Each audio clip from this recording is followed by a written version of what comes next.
Have you ever looked at an old family photograph and felt that something inside it was wrong? Not in the way of faded smiles or time-worn faces, but something deeper. A silence that doesn't fit. A gaze that seems to know too much. Tonight on Sleepy History Tales, we follow that feeling into a century-old portrait from 1909, a seemingly ordinary image of a Boston physician, his wife and their young daughter Eliza. For decades, it hung in quiet archives, untouched and unremarkable. Until one historian noticed what no one else had, the strange dilation of a child's pupils, the way her body leaned ever so slightly away from her father. From that single observation unraveled a story of wealth, reputation, and a terrible secret hidden behind medical authority. Letters long forgotten, financial records buried beneath respectability, and a mother's quiet defiance, all whispering toward a truth that would take over 100 years to emerge. So settle in, because tonight we'll look closer at the photograph everyone thought they understood and see what's been hiding in plain sight all along. Boston 2025. Outside rain murmured against the tall windows of Harvard Medical School's archives, its rhythm steady, almost thoughtful, the kind of rain that makes time itself feel slower. Inside, under a pool of quiet light, Dr. Emma Walsh sat surrounded by old photographs, brittle sepia-toned ghosts of forgotten lives. She had been cataloging them for a medical study on historical disease patterns. Most were unremarkable stiff portraits, unsmiling families dressed in their Sunday best, frozen forever in that peculiar stillness of early photography. But one image dated June 1909 caught her attention. It showed a family of 5, a father in a dark suit, his expression carved from stone, a mother with a high lace collar, her mouth set in the faintest brittle smile. 2 young boys, solid, confident, untroubled. And then, a girl. She looked to be about 12, her hair curled into perfect ringlets, her white dress delicate against the deep tones of the studio backdrop. At first, Emma thought she was simply another well-behaved daughter from a well-to-do Boston home. But something in that face, something in those eyes refused to let her look away. The girl's pupils were enormous, far too wide for the bright light of the photographer's studio. A faint ring of discoloration traced her irises and her gaze. It wasn't quite there. It drifted somewhere beyond the camera, glassy and unfocused, while everyone else stared so clearly into the lens. Dr. Patel, Emma called softly to her colleague across the room. He was a toxicologist, a man used to strange findings. Could you look at this? These eyes, these pupils, they look like chronic atropine exposure. Dr. Vivek Patel bent over the photograph with a magnifying glass. The rain pressed harder against the windows as he exhaled slowly. Belladonna, he murmured. Deadly nightshade, look here. The paleness of the skin, the swelling around the eyes. She was being poisoned when this picture was taken. Emma turned the photograph over. The back read, "The Harrison Family, Boston, Massachusetts, June 1909. And beneath it, in a different hand, one chilling note, 3 months before Eliza's tragic passing. For a long moment, neither spoke. The hum of the rain filled the room. Then Emma whispered almost to herself, who would poison a child and then pose for a family portrait? She slid the photograph carefully into a protective sleeve, her pulse unsteady. "I need to find out what happened to Eliza Harrison," she said, "and why no one saw what her eyes were already telling them. The next morning, Emma and Dr. Patel brought the photograph into the lab. Under the cold glow of the digital enhancement screen, the details grew sharper and more disturbing. "The dilation's symmetrical," Patel said quietly, leaning closer. "And see this rim here around the iris. Classic anticholinergic toxicity. Not a one-time dose," Emma murmured. "These are signs of chronic exposure. Someone gave her small doses over time." Together, they compared Eliza's image to early medical records of belladonna poisoning. The resemblance was undeniable.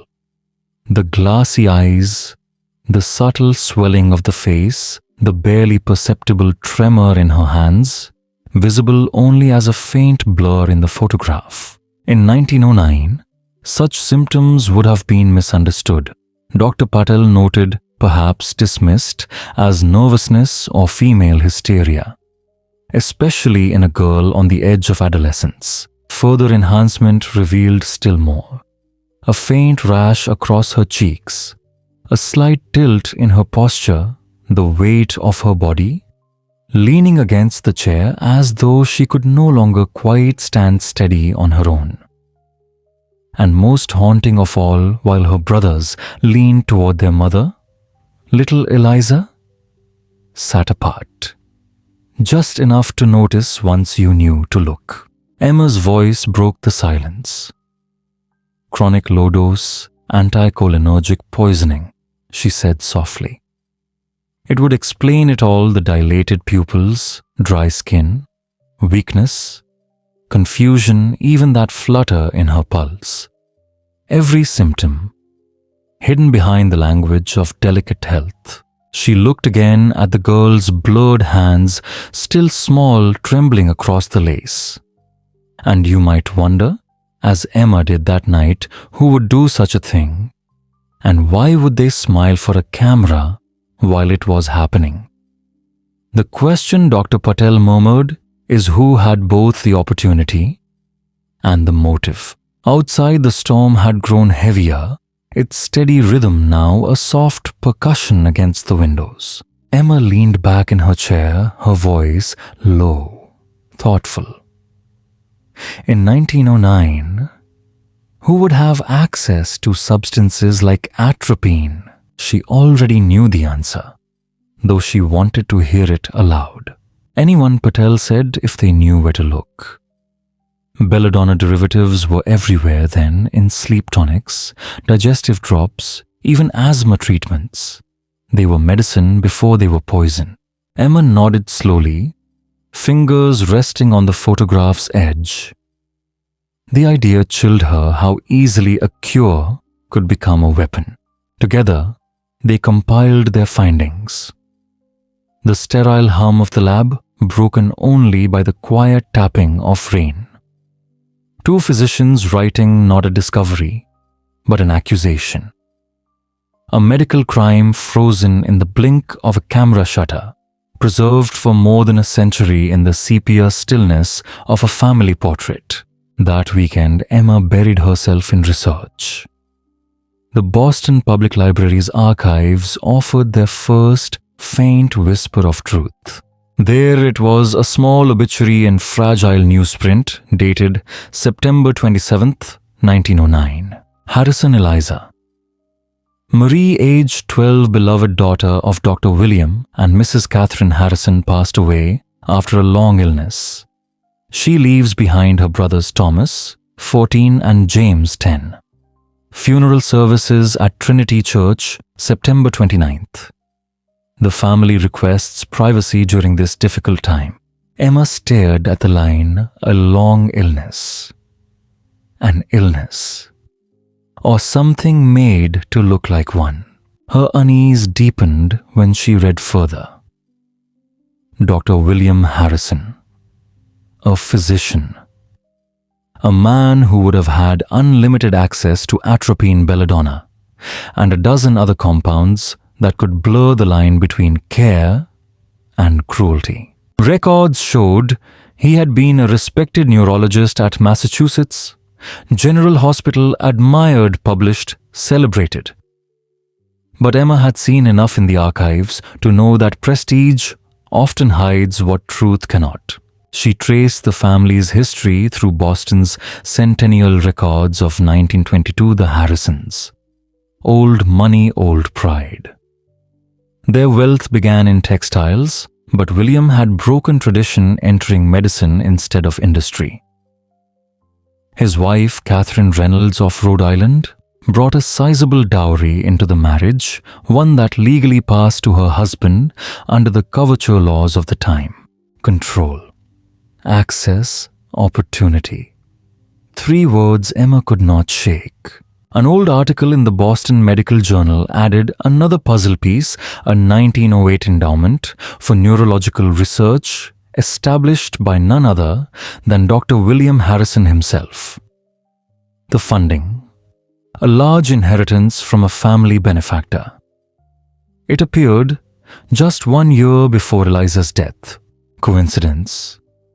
Or the shadow of motive? At the Massachusetts Historical Society, Emma unearthed more personal fragments, letters written in the delicate script of Catherine Harrison to her sister.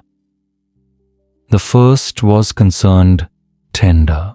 Eliza's condition confounds her physicians. William insists it is nervous instability prescribing his tonics. Yet I cannot help but notice she brightens when he is away, only to decline again when he returns.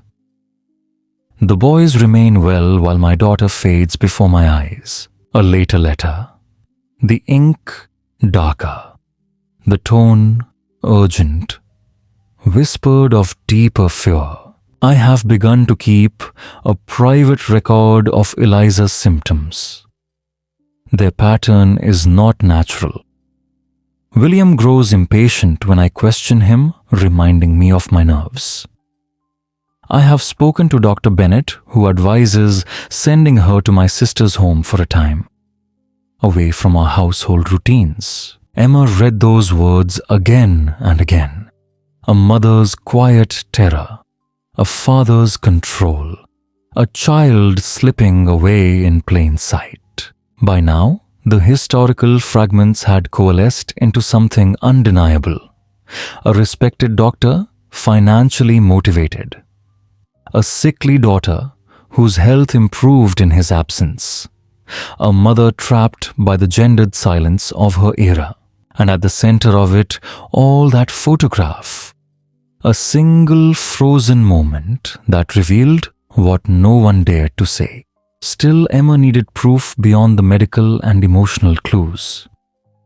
Her search led her next to the Boston Historical Photography Society, where the city's early portrait records were kept. Among the ledgers, she found the entry, Townsend Studios Commission, June 1909. Client Dr. William Harrison, Commonwealth Avenue. Townsend Studios, the same prestigious establishment used by Boston's elite. Where every smile was polished, every secret carefully staged. Emma traced her fingers over the entry, her reflection faint in the glass of the archive table. She wondered what that room had felt like on the day the photograph was taken. Did Eliza know what was happening to her? Did she feel the poison, working even as the shutter clicked? And did anyone in that room, her mother, her brothers, understand what those wide glassy eyes were already trying to tell the world?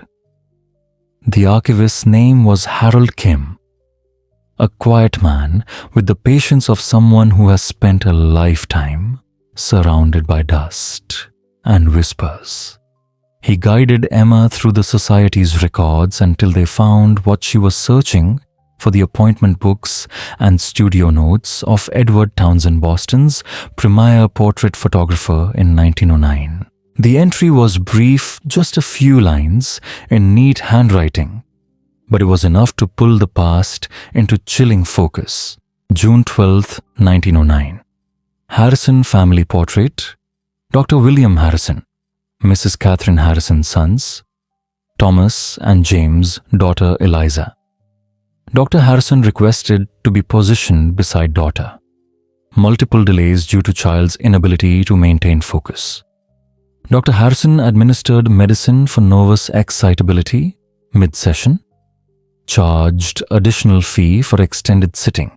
Emma's breath caught slightly. Even on paper, something about it felt wrong too, clinical, too rehearsed. But it was what came next that made the air in the archive seem to tighten. Harold slid a smaller leather-bound volume across the table. Townsend's personal journal, where he had written notes, never meant for official record. The Harrison session proved difficult. The daughter Eliza was clearly unwell. Her hands trembled and she seemed unable to follow even simple directions. Her pupils were so wide, her eyes appeared black. When I suggested postponing, Dr. Harrison refused, saying her constitutional weakness would not improve. His insistence was firm, unsettling.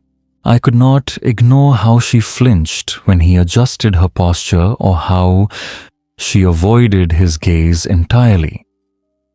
When he gave her the medicine drops in water, Mrs. Harrison watched with what I can only describe as restrained distress. The boys were unaware, though the elder Thomas seemed protective, asking twice if his sister might rest. I have photographed the sick before, but something here felt wrong. Dr. Harrison's desire to stand beside his daughter, despite my suggestion for balance, felt deliberate. Mrs. Harrison later asked quietly that I send one copy to her sister in Providence, a request made while her husband stepped outside. Emma closed the journal slowly, her pulse loud in her ears. Townsend had seen it, the fear, the imbalance, the sickness. But what could he have done? In 1909, who would have believed a photographer's unease over the word of a celebrated physician? She asked Harold gently, "Did Townsend photograph them again?" Harold nodded. Yes. The Harrisons had annual portraits taken from 1895 to 1909. That year was their last. He retrieved the heavy folders one by one, thick with years of family smiles and formal poses. Together, they spread them across the table like a timeline of decay. In the early photographs, Eliza was radiant, a healthy child centered naturally between her parents. In the 1907 image, she had shifted just slightly, standing a little apart from her father. By 1908, her face had grown pale, her eyes distant, the telltale signs of illness now visible to Emma's trained gaze. And in 1909, it was all there. The tremor, the dilation, the feigned weakness in her frame, a slow poisoning captured in 12 years of family portraits. By now, Emma's conclusions were inescapable. Eliza's condition had worsened over at least 2 years, small regular doses, just enough to make her frail, until she finally succumbed 3 months after that last sitting. Still, Emma needed confirmation, something that couldn't be dismissed as speculation. So she turned to Massachusetts General Hospital's historical archives. As a Harvard researcher, she was granted access to the old sealed medical files records untouched for more than a century. What she found there unraveled whatever remained of the Harrison family's reputation. Dr. William Harrison's credentials were impeccable, Harvard-educated, trained in Europe, respected in neurological research. On paper, he was the kind of man Boston society trusted without question. But his daughter's file told another story entirely. Beginning in early 1907, Eliza had been treated repeatedly for what her father described as nervous instability with autonomic manifestations. His notes chronicled a grim pattern: visual disturbances, confusion, cardiac irregularities, muscle weakness, all perfectly consistent with chronic anticholinergic poisoning. Page after page, the handwriting stayed calm, detached clinical words masking something cold and deliberate. And yet, one small note stood out from the rest. A letter from Dr. James Bennett, dated May 1909, have again suggested to Dr. Harrison that his daughter's case might benefit from another consultation. Her symptoms progress despite treatment. Observed patient today in hospital corridor. Noted extreme mydriasis disorientation and peripheral flushing inconsistent with a nervous disorder. Dr. Harrison declined further discussion, citing professional boundaries. Emma read that line twice. Even a century later, she could feel the tension between the words "a colleague trying to intervene" and "a father, a physician shutting every door." She sat back in the archive room, the dim light trembling against the glass. A doctor who would not allow another to examine his child. A wife who whispered warnings in letters no one read. And a girl whose eyes, wide and dark and frightened, still seemed to stare out from that photograph, asking for someone, anyone, to see the truth. Emma did. But perhaps she was the first in 116 years to do so. The hospital pharmacy records offered the first shadow of truth. Dr. William Harrison had been ordering compounds laced with atropine hyoscyamine and scopolamine, anticholinergic drugs dangerous in careless hands. Officially, they were meant for his neurological patients. Yet, their arrival, their dosage, their quiet disappearance, all aligned with uncanny precision to the nights little Eliza had suffered her worst attacks. But what truly sealed the unease came not from a ledger, but a letter. Hidden deep within Eliza's file, Emma found it a fragile note, folded so many times, the paper had begun to crack. It was written in August 1909, just weeks before the child's death. The handwriting belonged to the family's nurse, Mary Callahan. I can no longer remain silent regarding my observations of Miss Eliza's treatment. Her symptoms worsen. After the administration of the special tonic Dr. Harrison insists only he must provide. Mrs. Harrison has begun to question these treatments, resulting in heated, private arguments. Yesterday, I witnessed Dr. Harrison administering medicine while Mrs. Harrison was away. When I inquired about the change in schedule, he dismissed me for the remainder of the day. I leave this record should it become relevant to Miss Eliza's care. And then, the final entry. Written by Dr. Harrison himself. Patient succumbed to progressive neurological deterioration on September 23, 1909. No autopsy indicated given clear progression of established condition. No autopsy. Emma read the words in silence. The deliberate neatness of his handwriting made them more chilling. Of course, there had been none. As both father and physician, Dr. Harrison's authority was beyond question. In 1909, who would dare challenge a man like him about the death of his own daughter? Yet one question would not leave Emma's mind. Why? Why would a respected physician harm his child so methodically? To answer, Emma turned to someone who understood the power of money, financial historian Dr. Robert Chen. Together, they combed through what remained of the Harrison family's public records. "There's definitely something irregular here," Dr. Chen murmured after hours of review.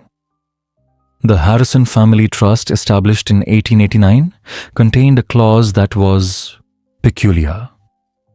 The inheritance was divided unequally by design. Sons would receive their share at 21, daughters, however, at just 13. And the daughters' portions were larger, according to the trust's original intent. This was meant to protect the financial independence of the family's girls in a society where women had few rights. But that noble intention had left behind a terrible loophole. Eliza would have turned 13 in November 1909. She died in September. 2 months too early, exactly, Dr. Chen whispered. And upon her death, her portion, roughly 2.8 million in today's currency, reverted to her father. Had she lived even a few more weeks, Dr. Harrison would have lost control of that fortune forever. Emma stared at the figures in disbelief as another truth began to surface, one not about medicine, but about desperation.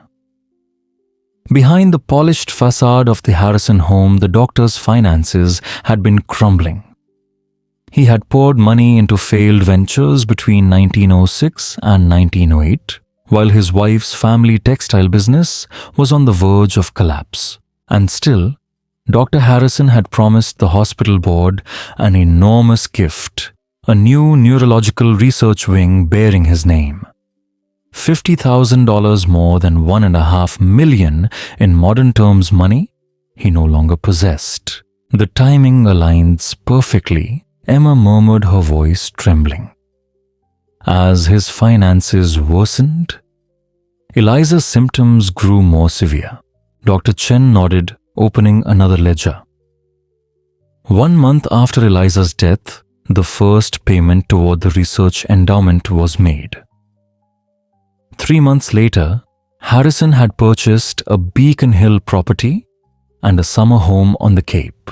By 1910, every trace of financial distress had vanished. He traded his daughter's life, Emma said quietly, for his legacy. The trust gave him the perfect motive, Dr. Chen replied. If she had lived to see 13, everything would have changed. But in 1909, a father's authority was nearly absolute over his child's care and her fortune. Emma sat back. Her notes spread across the table, the paper whispering like restless ghosts. Was it possible, she wondered, that this story had repeated itself in other families? Quiet tragedies buried beneath respectability, disguised as medicine sanctified by law. The lamp beside her flickered, the shadows deepened.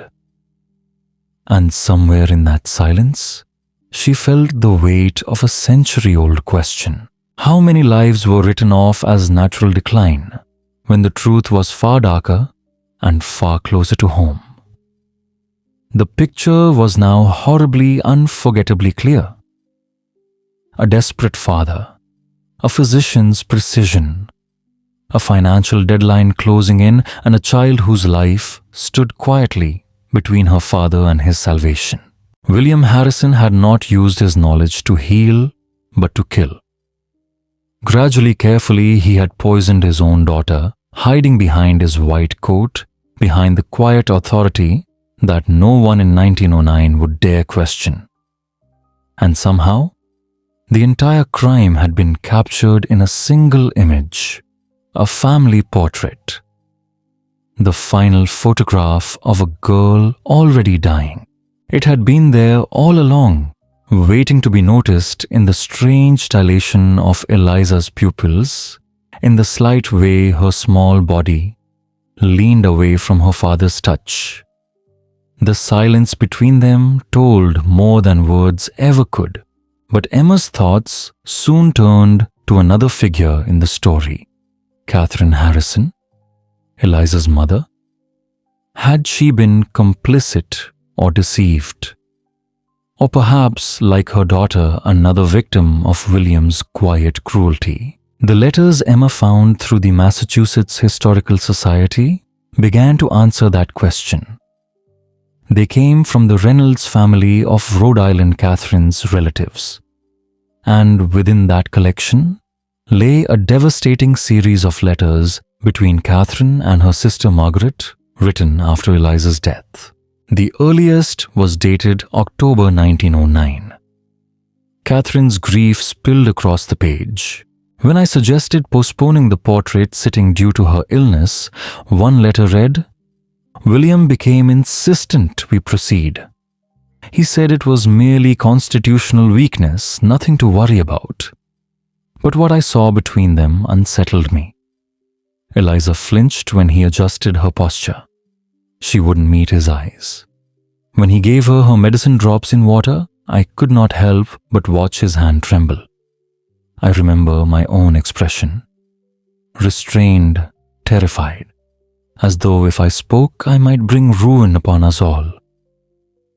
Thomas, our eldest, noticed too. Twice he asked if his sister might rest. Even the photographer had felt the unease. In a note preserved with his studio records, he wrote, I have photographed many unwell subjects, but something about that sitting left me cold. Dr. Harrison insisted on standing beside his daughter, despite my suggestion that the composition would be more balanced otherwise. Mrs. Harrison asked that a copy be sent separately to her sister in Providence, a quiet request made when her husband was briefly out of the room. Emma felt a chill as she read that line. Townsend. The photographer had sensed something was wrong, but he, like so many others, had no power to intervene against a respected doctor and his carefully guarded reputation.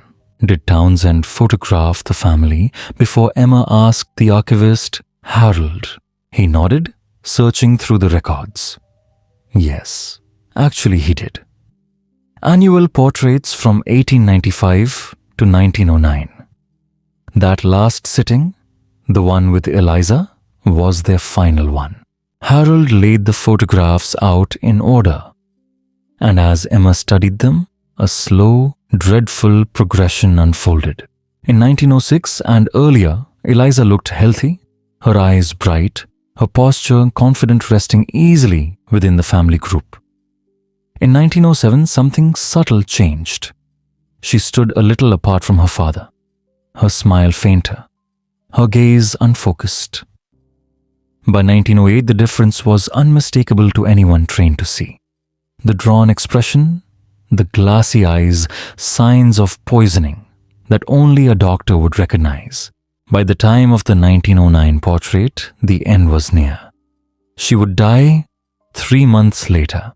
The photographs had documented the entire crime, each frame a quiet record of a child being methodically destroyed by her father's hand. With that evidence, Emma pressed further.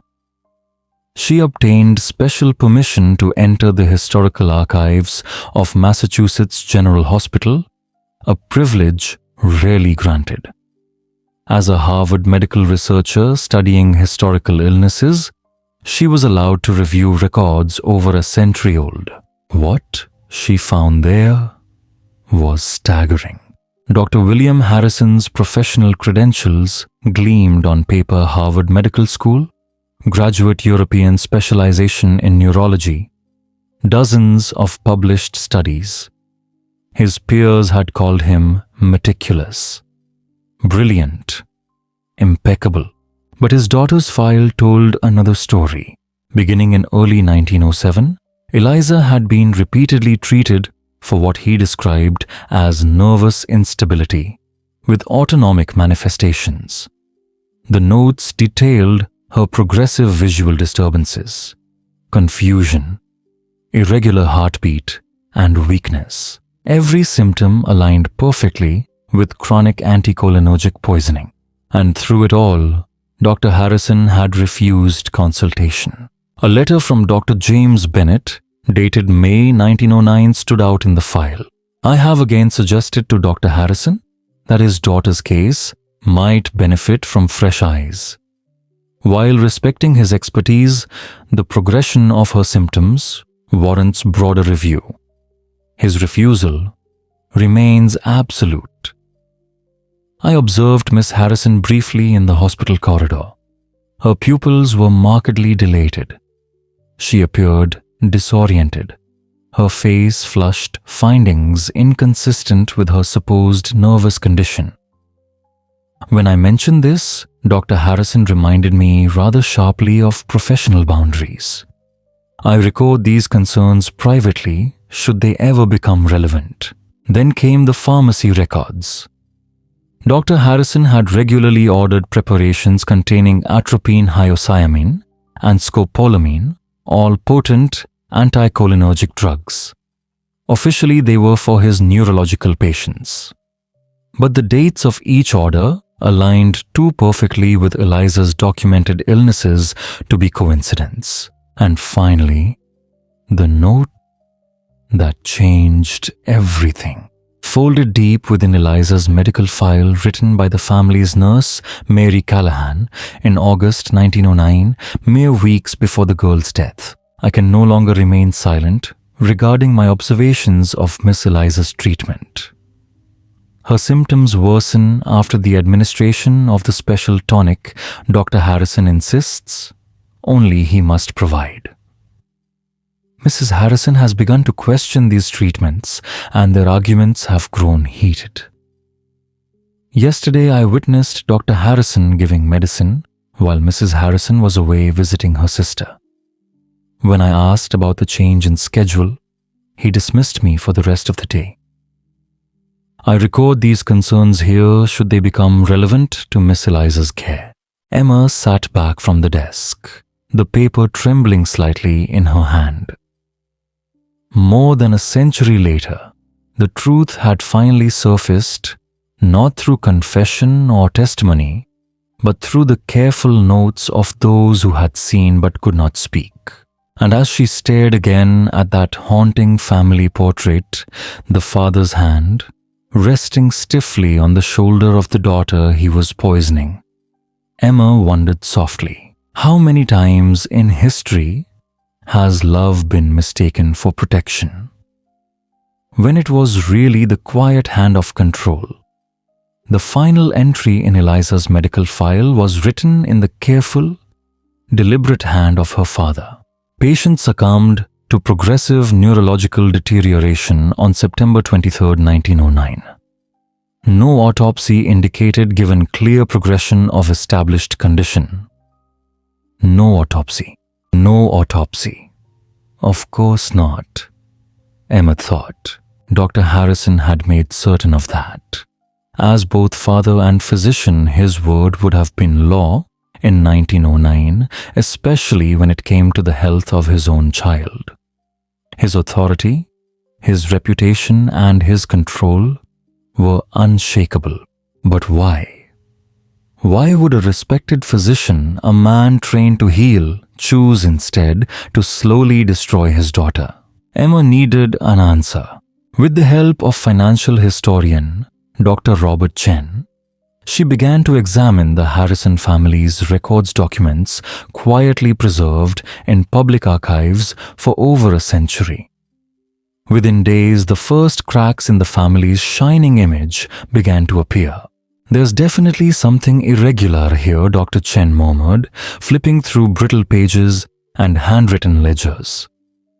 The family trust established by William's father has unusual provisions. The trust drawn up in 1889 dictated that the family fortune would pass to William's children upon reaching adulthood, but with two very different conditions. Sons would inherit at age 21, daughters at 13. It was an odd arrangement explained only by the elder Harrison's belief that young women needed greater financial protection in a society that gave them so few rights. But in William's case, that provision created something darker and deadly. Eliza would have turned 13 in November of 1909. She died in September. 2 months too soon. Exactly, Dr. Chen confirmed quietly. Had she lived to see her 13th birthday, her share, worth about 2.8 million in today's currency, would have become hers alone. Upon her death, it reverted entirely to Dr. Harrison. The motive at last began to take shape. Beneath the polished veneer of prosperity, William Harrison had been drowning in debt. His investments between 1906 and 1908 had failed disastrously. The textile business managed by his brother-in-law was collapsing. Even Catherine's family funds, the Reynolds inheritance, were in jeopardy. And yet, in early 1909, the hospital board minutes recorded something extraordinary. Dr. Harrison's pledge of $50,000, the equivalent of more than 1.5 million today, to fund a new neurological research wing that would bear his name. It was an impossible sum for a man already in ruin. Unless he found another way. Emma stared at the documents spread before her, the pattern so cruelly clear.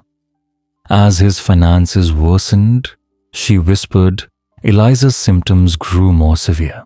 Dr. Chen nodded gravely. And look, at this 1 month after Eliza's death, Harrison made his first payment toward that endowment. 3 months later, he purchased property in Beacon Hill. By 1910, he had a new summer home on the Cape. His fortune was suddenly whole again. The silence between them stretched heavy and cold. He traded his daughter's life, Emma said softly, for wealth and legacy. Dr. Chen looked down. The trust created the perfect motive. By ensuring she didn't reach her 13th birthday, he secured both the family fortune and his professional immortality. In the modern world, such a transaction would spark immediate investigation. But in 1909, a father's power was nearly absolute, especially a physician's. No coroner would question his report. No colleague would challenge his diagnosis. Emma thanked Dr. Chen and gathered her papers, her mind still echoing with the final words she had read in that file. No autopsy indicated. The picture now stood before her in chilling focus, a desperate father, his medical expertise, a looming financial deadline, and a child who unknowingly stood in his way. William Harrison had weaponized his knowledge. He had turned medicine into murder.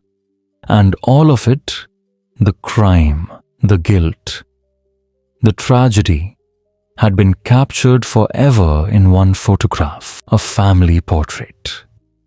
A smiling image hiding the slow death of a little girl. Her eyes already darkened her body, leaning ever so slightly away from the man who had doomed her. But for Emma, one final question remained. What of Catherine Harrison, Eliza's mother? Had she known? Had she suspected? Or had she too been trapped in silence beneath her husband's shadow? Through the Massachusetts Historical Society, Emma located a collection of letters donated by the Reynolds family of Rhode Island Catherine's relatives. Inside was an extensive correspondence between Catherine and her sister Margaret, written in the months following Eliza's death. It was there in faded ink and trembling handwriting that the voice of a grieving mother began to speak across time. The earliest of Catherine's surviving letters was written in October of 1909, only weeks after Eliza's death. Her handwriting trembled across the page, each line steeped in quiet devastation. You could almost hear her voice shaking between the inked words, a mother trying to make sense of something her heart already knew. At the time, there was no way to prove what had really happened. Forensic science was still in its infancy. Toxicology tests weren't routine, and when a respected physician signed his own child's death certificate, no one questioned it. There simply wasn't a mechanism to detect that kind of poisoning, Dr. Martinez later explained to Emma. Unless someone specifically suspected foul play and dared to investigate, and no one did. Not in Boston's Polite Society of 1909, Families like the Harrisons lived inside a fortress of reputation, where privacy was sacred and appearances were everything. To question a man like Dr. William Harrison, a decorated physician, a benefactor to hospitals, a name whispered with reverence, would have been social suicide. Servants who saw too much stayed silent. Colleagues who noticed inconsistencies looked away. It was the perfect disguise medical authority that went unquestioned access to poisons that no one regulated, symptoms that mirrored female nervous disorders, and a society built to silence those who doubted. What's remarkable, Dr. Martinez said softly, isn't that he got away with it, but that Catherine ever discovered the truth at all. Even after the tragedy, Catherine had somehow pieced it together. Quietly. Alone. Her letters revealed a woman of extraordinary perception, one who chose to document everything, even knowing she could never act on it. She must have hoped, Martinez murmured, that one day someone would find her words and see what she saw. Emma sat in silence for a long time after reading those letters. And now, she finally said, "The truth has come, even if it's a century too late for justice." Dr. Martinez smiled faintly. "Not too late for truth," she replied. "To name what happened, that's a form of justice too. It honors Eliza, and it honors her mother. It reminds us how easily power can become protection for cruelty, and how fragile truth can be when hidden behind authority." For Emma, this discovery had grown into something much larger than historical curiosity.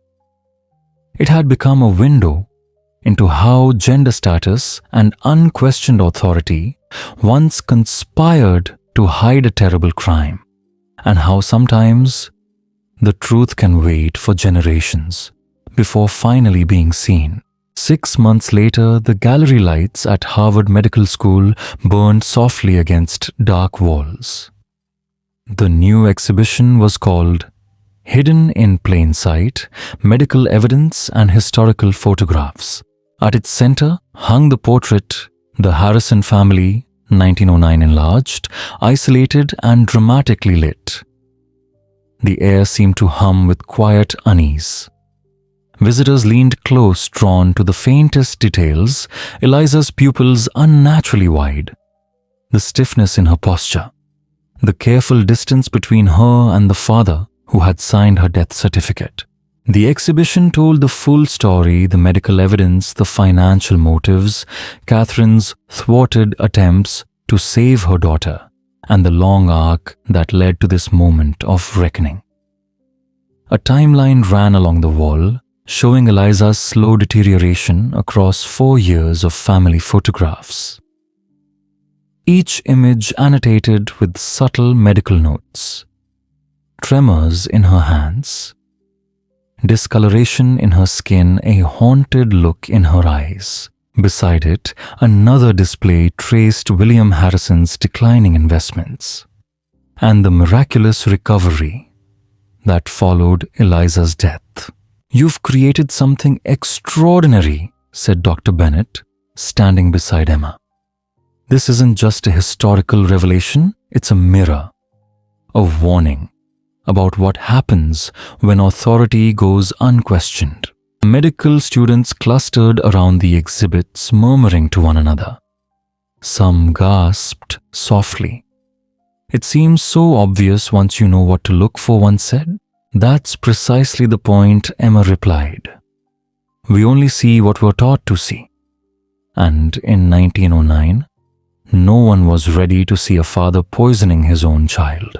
In the crowd that evening stood distant descendants of both the Harrison and Reynolds families.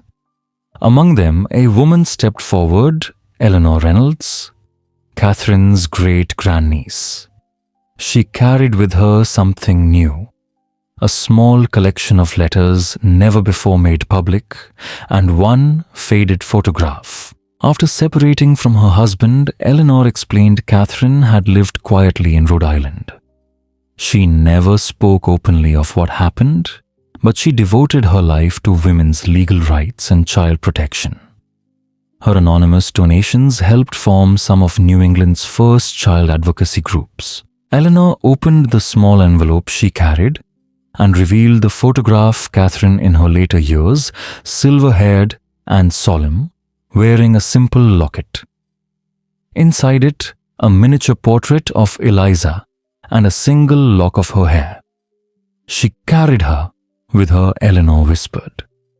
Every day for the rest of her life, though she never saw justice served, Catherine had chosen a different kind of revenge, one built not on punishment, but prevention. She worked to create a world where mothers might have the legal power she herself had been denied.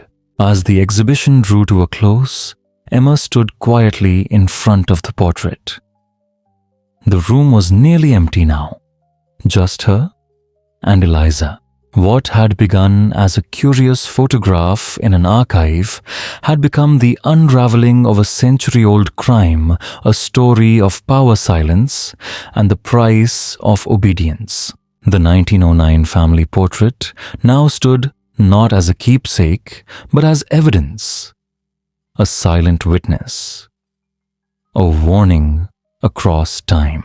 It told a story of how truth can survive, waiting patient hidden, until someone finally looks closely enough to see it. And in those dark, dilated pupils, seen by everyone, understood by no one, lay a lesson for every generation that followed. That evil can wear the calm face of reason. That authority can hide behind love. And that sometimes the smallest detail in a photograph can carry the weight of an entire life. Emma hadn't given Eliza legal justice that was lost long ago. But she had given her something perhaps even more enduring: truth, acknowledgement, remembrance. Eliza Harrison's suffering was no longer an unnamed illness. It was at last recognized as the crime it had always been. And in telling it, Emma had also honored Catherine, the mother who had seen the truth too late to save her child, but early enough to leave behind the evidence that would one day speak for them both.